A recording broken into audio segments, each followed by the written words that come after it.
એક કડીવાળું લસણનો ભાવ 1000, લુણાવાડાનો ₹185 કિલો વેચાતું લાલ લસણ ₹350 પર પહોંચ્યું.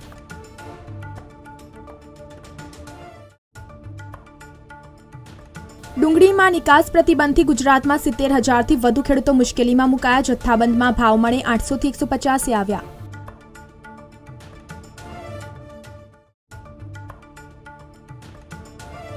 અમદાવાદથી અયોધ્યાની 3 વિશેષ ટ્રેન. કાર સેવકના પરિવારને આમંત્રણ. 2 ટ્રેનનું રજીસ્ટ્રેશન ચાલુ. 12 ફેબ્રુઆરીએ ગુજરાતીઓ રામલલ્લાના દર્શન કરશે.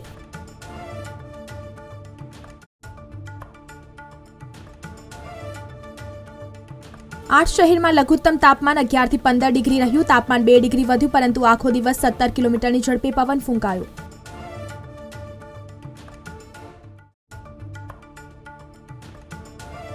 વીર નર્મદ યુનિવર્સિટીમાં 10 દેશોની ભાષાના સર્ટિફિકેટ કોર્સ શરૂ કરાશે. વડાપ્રધાનના સૂચન બાદ એકેડેમિક કાઉન્સિલની બેઠકમાં નિર્ણય.